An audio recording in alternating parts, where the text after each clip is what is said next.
Gemima Cabeleireira, cortes, penteados, hidratação, escovas progressiva e definitiva, tintura, maquiagem, manicure e pedicure. Tudo isso com produtos da melhor qualidade. Agende seu horário, 3031-9295.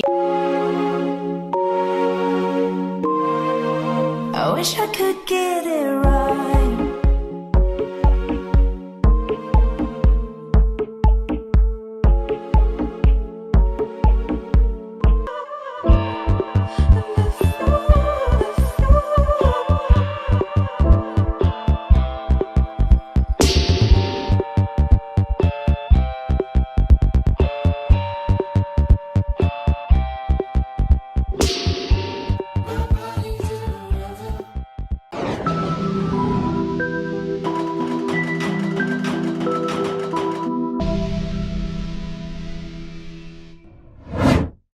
Olá, estamos iniciando mais um Ciranda Literária. Hoje com vocês o poeta Jaime Vieira, que é vice-presidente da Unijore, União dos Jornalistas e Escritores de Maringá, e meu companheiro também na Academia de Letras da cidade. Seja bem-vindo, Jaime. Eu que agradeço o seu convite muito generoso e é um prazer estar no seu programa, viu? Vamos falar sobre Reencanto 2. Na verdade, é um livro maravilhoso de poesias. Eu sou suspeita porque sou fã do Jaime e já deixo aqui o recado para vocês lerem todas as obras dele. Essa é uma antologia, ou seja, todas as poesias que ele escolheu dos livros anteriores e colocou neste livro.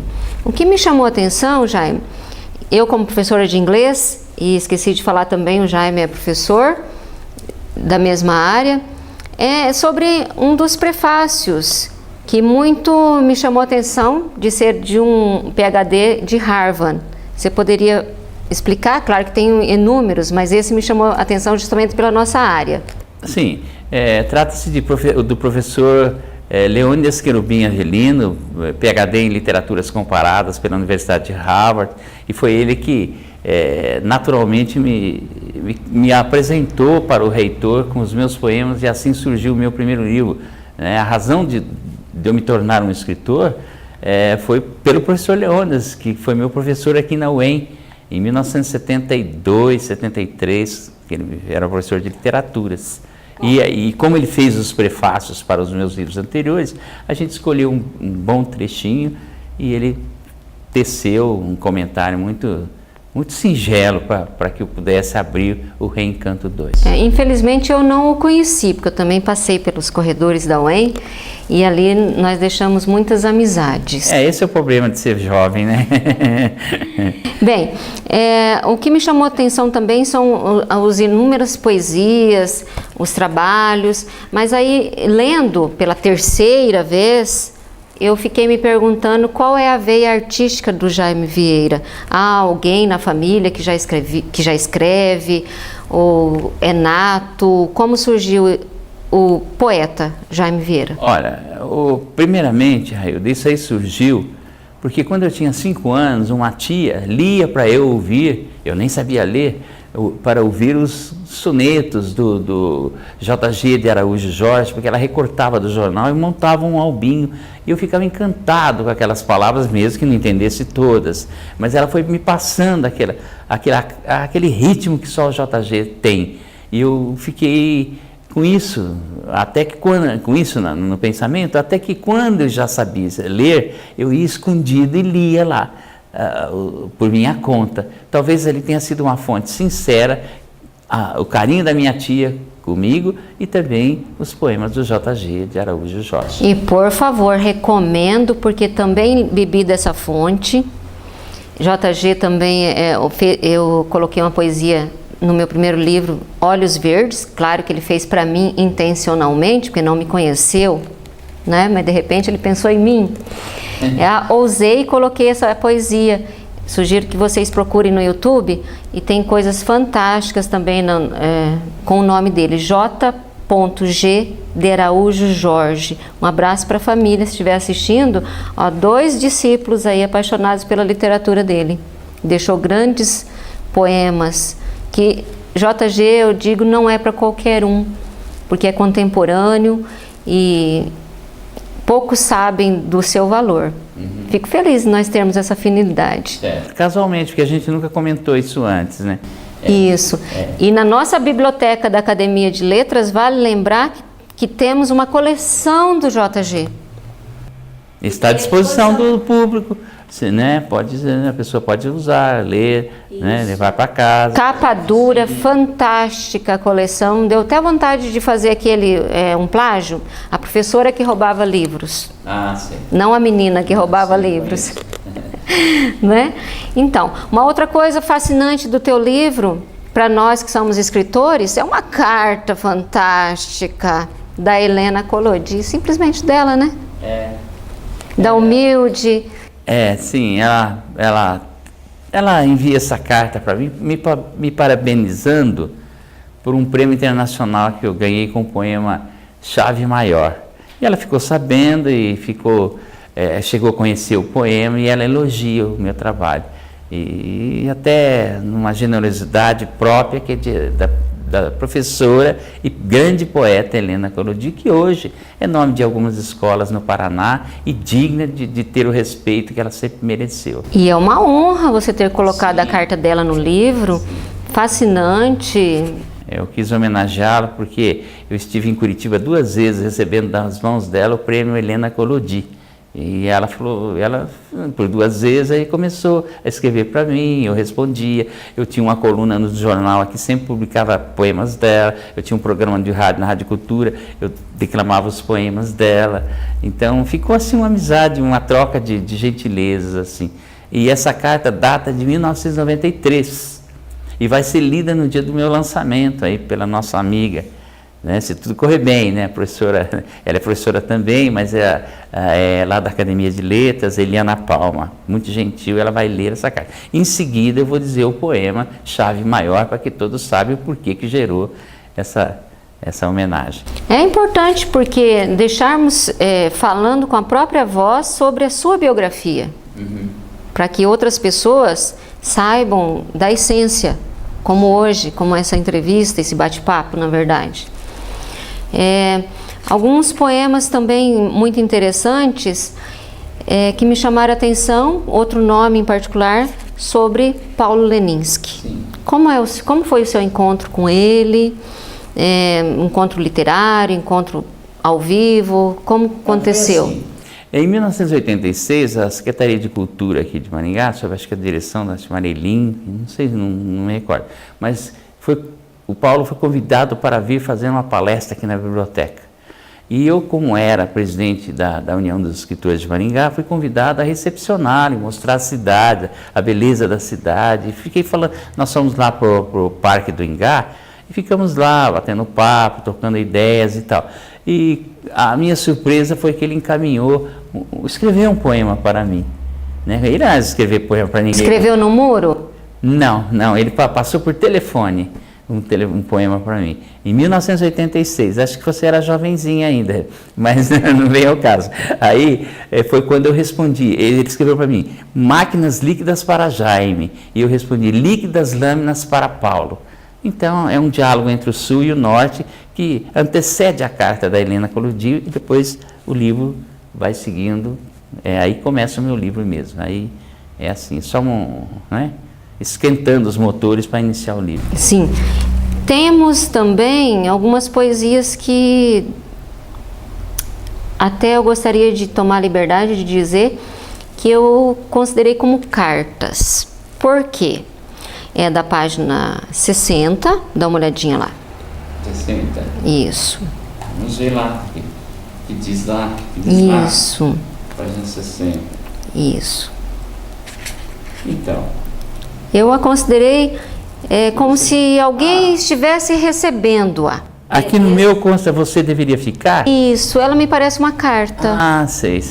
Então, mas eu não sei, ela não tem um objetivo próprio, mas é para uma pessoa que partiu.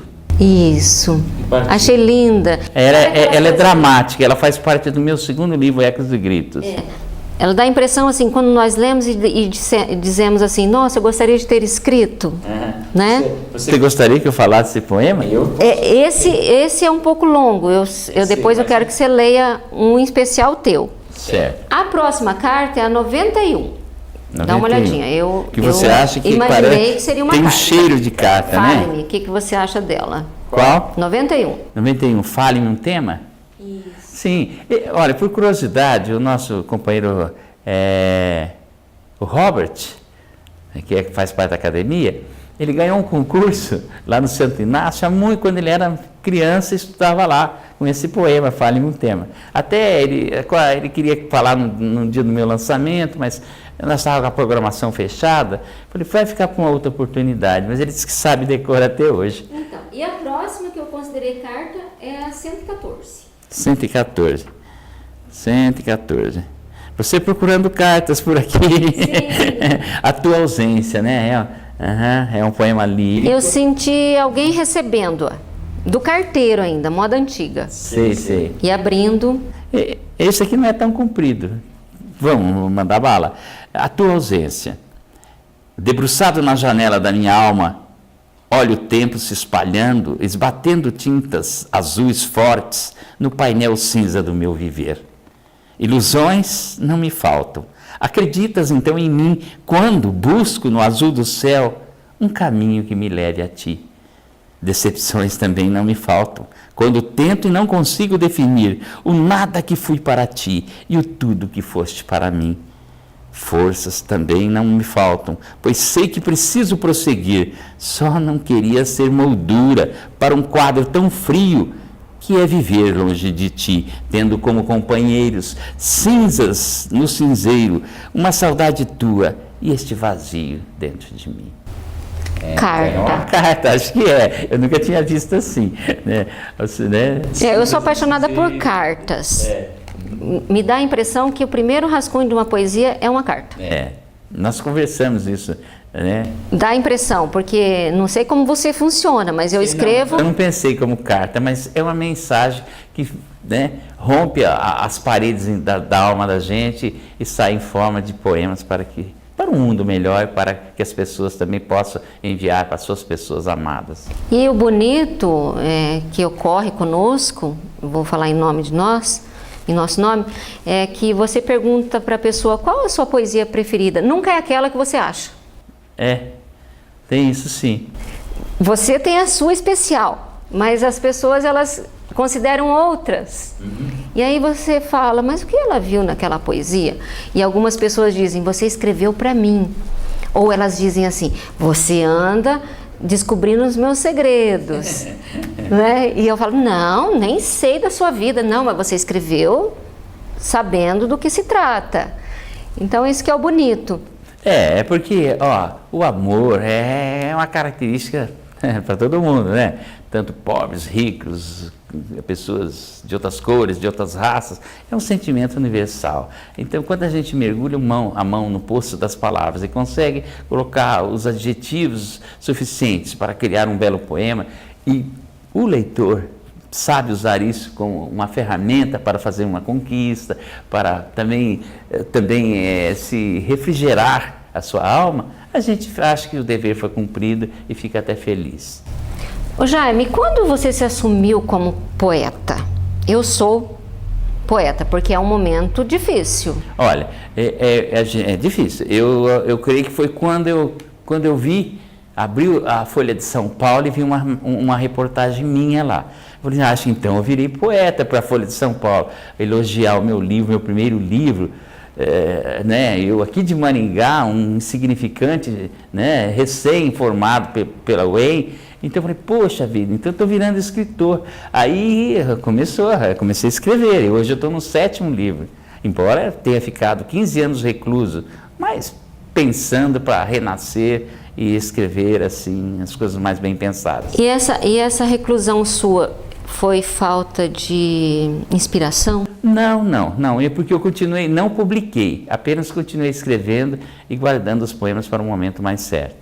E chegou algum momento da sua vida que você disse, esgotou a veia artística, eu não tenho inspiração? Não. A minha inspiração, ela transpira, ela sempre até me incomoda, porque às vezes estou dirigindo, eu paro o carro para registrar aquilo, ou mesmo eu sonho à noite, registro a ideia, sempre perto de um caderno, alguma coisa, registro a ideia principal para depois voltar ao sonho e acordar com o início de um poema que está prestes a nascer. E muitas vezes você lê e fala, não, não fui eu que escrevi isso. Não, tem isso também. Né? Tem isso também. Eu falei, barbaridade, como dizem os gaúchos, né?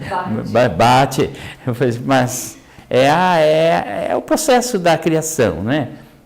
Só que a gente não pode ficar dependendo assim da vida, assim, porque a poesia é contra a experiência de vida. Você não pode ficar dependendo se choveu ou se faleceu um parente para você criar. Você tem que criar independentemente do que está acontecendo. O próprio Drummond dizia que a chuva é responsável por muitas gripes e poemas lacrimejantes. Quer dizer, é aquela coisa de precisar chover e a pessoa criar e... Não, independente. Ou ficar olhando para a lua como um poeta bissexto, à espera da inspiração. Não. As coisas que nos cercam e nos emocionam, urge que a caneta se faça, no céu dessa caneta, surja versos que interessem a você que criou e àqueles que vão ler. Eu tenho outra pergunta importantíssima para mim, porque você conseguiu classificar como essas poesias, escolhê-las de todos os livros, por que essa e não aquela? Foi difícil. Eu acho essa dificuldade. É difícil. É a mesma coisa uma mãe escolher qual filho que é mais bonito. Foi difícil, mas algumas poesias, por exemplo, que são marcadas, por exemplo, homenagem a Tancredo Neves, já não tem sentido. Homenagem a Violeta Parra, uma escritora, uma música, uma cantora argentina, né?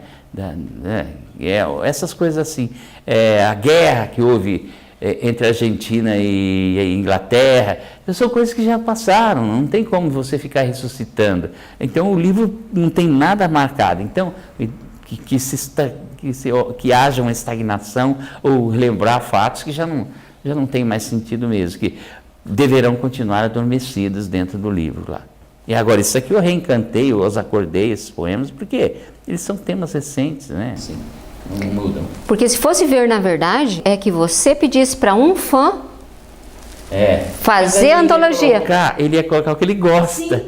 Mas cabe ao escritor selecionar aquilo que ele vai oferecer. Porque é difícil para o escritor tomar a frente e escolher o que é interessante e o que não é interessante. A própria ordem do livro, isso é terrível. O que eu ponho primeiro, o que vem depois? Então, o que eu fiz? Eu coloquei os poemas menores, dando uma leveza no reencanto nesse livro aí, para que os pesados também fossem absorvidos.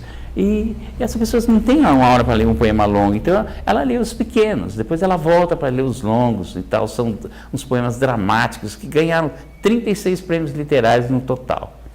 Eu tenho um grave erro de escrever muito. Sim. E aí algumas pessoas que não gostam de ler escreviam assim: você escreve demais. Aí eu me questionava, esse demais dele é demais muito de quantidade ou muito de muito bem? É o de qualidade, né? Aí eu ficava assim, não perguntava. Então tá, muito obrigada. Você sabe que quem cria muito corre o risco de errar também, né? Também, porque às vezes você fala pouco, sucinto e claro. Uhum. E aí eu comecei a me policiar, porque se você escreve muito, começou a me incomodar. Porque eu achava que era o lado negativo. Sim, ela era mais longa, Railda.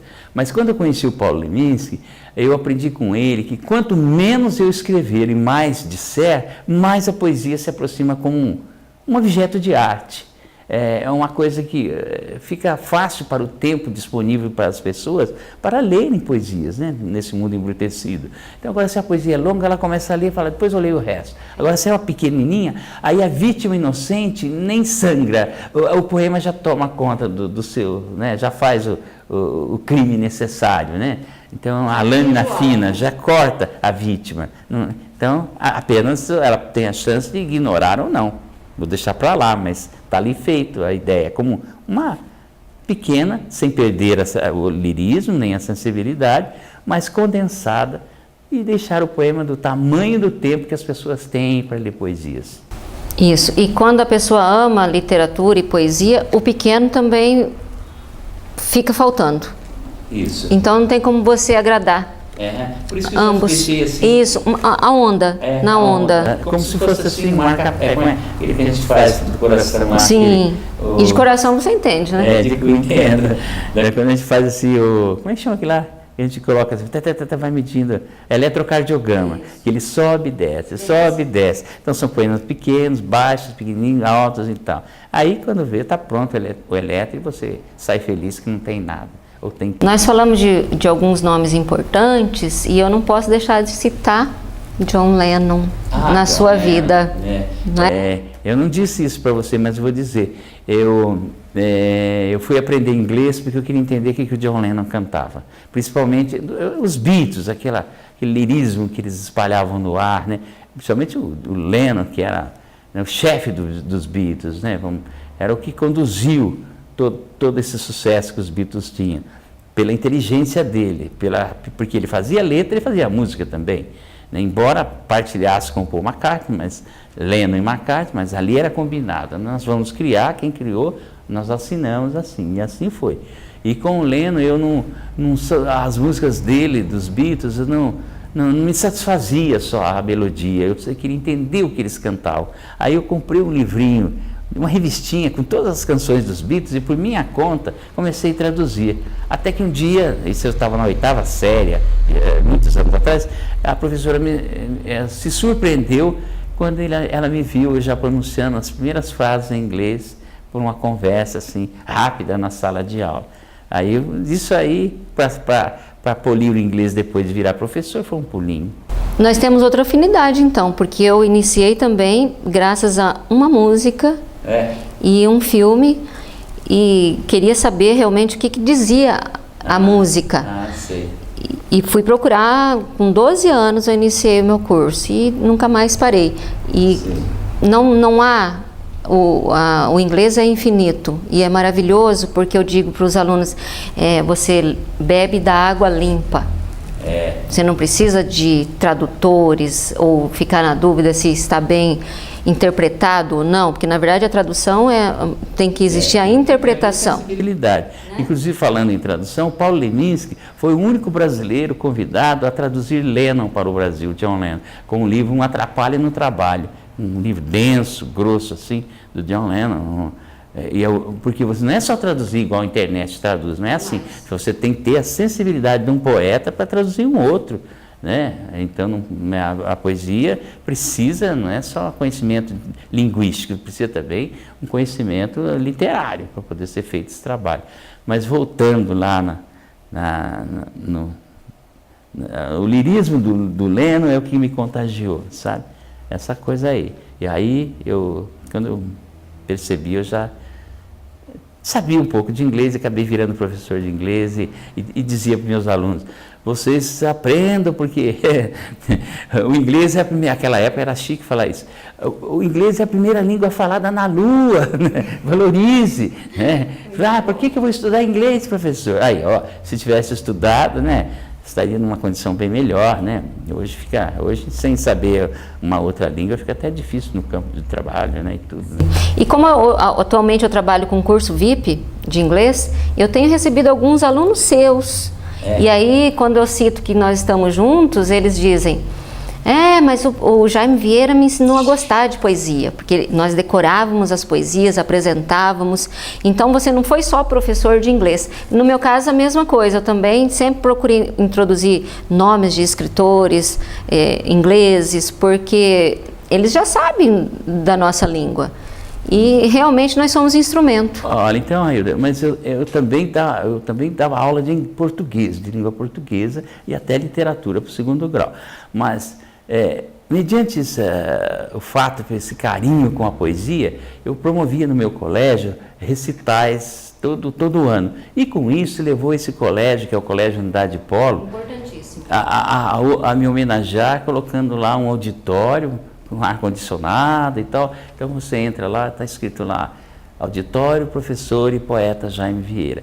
Aí as professoras falam, gente, vamos para o auditório Jaime Vieira, vamos, é uma alegria para sair da sala, o professor gosta. Mas quando chega lá, tem uma foto grande que mandaram colocar a minha lá, quando era jovem, né, os alunos ficam olhando e falam assim, nossa, professor, ele morreu tão cedo. Então, é que eles estão acostumados a essa cultura que só viram um auditório depois que falece e tal. Lógico, suscitou alguns ciúminhos assim e tal, mas eu não tenho culpa. Foi essa respiração boca a boca que eu fiz na cultura local, 40 anos publicando livros e tal. Né? Ô Jaime, é isso que eu reivindico. Porque eu digo, eu quero particularmente ser reconhecida em vida, como você tem sido. Porque depois que eu morrer, não precisa me colocar na capa da revista. Nem no jornal. Nós estamos pensando em outra coisa, se é que pensa. Não é? Então, o objetivo da Ciranda Literária, a princípio, foi trabalhar nossos livros vivos. Você foi muito feliz em partir para esse lado, porque o que adianta depois que partiu, a gente fica embevecido com outras coisas. Talvez com a beleza das galáxias lá não vai ficar preocupando com essa coisa incompleta que é aqui embaixo, né? Então é assim mesmo, fez muito bem. Que essa semente da ciranda que você plantou frutifique, né? E que se um dia você também virar aí nome de uma praça, alguma coisa, uma rua famosa de Maringá, porque tem tanta bobagem dando nome às ruas aí, né? Sem comentário. Sem comentário, mas então a gente tem que dar o duro, né? Para poder ser homenageado e reconhecido, mas é assim mesmo. Mas o nosso reconhecimento nós plantamos há 30 anos atrás, porque com grande orgulho não há ex-professor. É sempre meu professor Jaime Vieira, minha professora, minha teacher, né? E muitas vezes você não reconhece o aluno, mas sabe que ele foi seu aluno. E essa é a melhor recompensa que nós temos, não é? Olha, esse vínculo com o aluno permanece. Você viu a homenagem que o Laurentino Gomes fez para mim na Nossa! Olha, presta atenção, Laurentino Gomes na nossa festa, de literatura, na FLIM. Ele falou assim, graças a esse professor eu virei um escritor. Coisa linda. Não, ele falou assim, comercial nenhum. E vou ler, vou falar uma poesia dele, que eu fui lá na UEM declamar quando ele foi lançar o primeiro livro dele, isso há 41 anos atrás. Não, é muito lindo, né, Jaime? É uma coisa assim, a amizade entre... Não há dinheiro que pague. Não há. Né? Tanto que eu comentei com ele, eu acho que você não sabe. Chego... lançar meu livro lá na Argentina, na Patagônia, em São Martín de los Andes. Stand e tal, eu aguardando o meu momento. Quando eu olho o stand do Brasil, um livro do Laurentino Gomes. O que eu faço? Coloquei o meu embaixo, tirei uma foto. Não vamos perder essa oportunidade. Olha a honra. Né? Dentre outros, claro que tinha do Laurentino, não pude deixar. Sim. Aí chamei as professoras, que elas dão aula de língua portuguesa, e recomendei, elas já compraram o livro. Então, Laurentino Gomes está me devendo uma entrevista, graças a esse livro que eu vendi para você lá, hein? Tá ótimo. Né? Ô Jaime, fala para mim uma poesia que você fala assim, é carro-chefe. Desse livro aqui ou de um outro. Declama para nós. Está aqui. Vou dizer assim, inclusive, as pessoas, como a minha cadeira na Academia de Letras é Carlos Drummond de Andrade, eu tive uma bela influência desse Carlos Drummond de Andrade, desde que eu comecei a estudar e tal, né? E é uma influência, esse poema que eu vou dizer, ele trouxe 14 prêmios literários. Foi esse que o meu professor de literaturas lá comparadas se impressionou e me pediu que eu trouxesse outros poemas para que ele pudesse levar ao reitor e publicar o meu primeiro livro. O poema chama-se O Pai. Essa é de chorar, hein, pessoal? Pode ser? Eu quero que todos saibam que é um poema criado como se fosse uma redação que a professora pediu para você fazer. Não é uma coisa real assim, é como nós dissemos agora há pouco. Não esperei chover para escrever ou qualquer coisa. Era o poema preferido do meu pai, embora ele seja falecido, mas ele gostava desse poema, tá? Tem nada a ver, isso aí como é que fala? É o imaginário, não é a realidade. É a alteridade. É isso. E o poema é áspero como um pêssego e como a vida é, às vezes. E diz assim: O pai saiu cedo, dentro do paletó azul encebado. Levou nos bolsos um anúncio de jornal. No negro dos olhos, tristes e fundos, uma esperança qualquer. No rosto chupado a ironia da miséria, no coração gigante a falta enorme da mãe. Mãe era bonita demais, reclamava muito, não podia ficar. De mala na mão, saiu um dia para nunca mais voltar. Deve estar em algum lugar, com outro sobrenome, não me importa. Mãe era bonita demais, não nasceu para nós. Pai chorou comigo, só restou um vestido pendurado no varal. Farinha de mandioca, carne seca de boi. Pai engoliu seco na mesa sozinho. Pai saiu cedo, encostou a porta devagarinho, abafando a tosse seca com as carnes das mãos. Pai tão magro tremia dentro do azul do paletó. Pai saiu cedo, chegou com a noite fria, carne seca no olhar. Pai deitou-se ao meu lado, envolveu-me nos braços, carne seca, suada. Pai não tossiu mais. Chorei baixinho, lágrimas com o suor do pai. Pai escutou calado. Pai dormiu com a noite e não acordou nunca mais. É isso aí. Parabéns, Jaime. Tá. Muito sensível. Áspero mesmo, realístico, mas assim, uma realidade que acontece, né? Meu próximo estágio é aprender a declamar.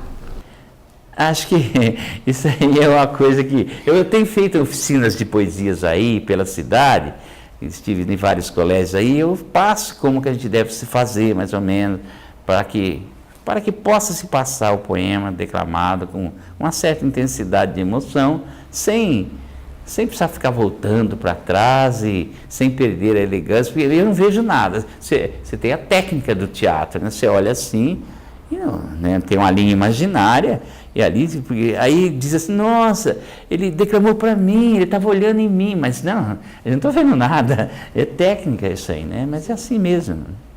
Acho que de tanto ver aluno declamar, tanto ver a Betânia, de ver as pessoas, o Jabu, aquele que faleceu, né? E assim vai indo.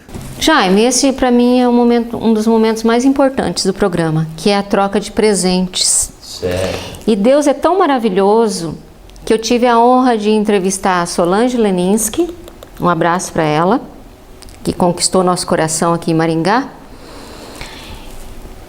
E coincidentemente, estou entrevistando você, que fez a ciranda com Paulo Leninski.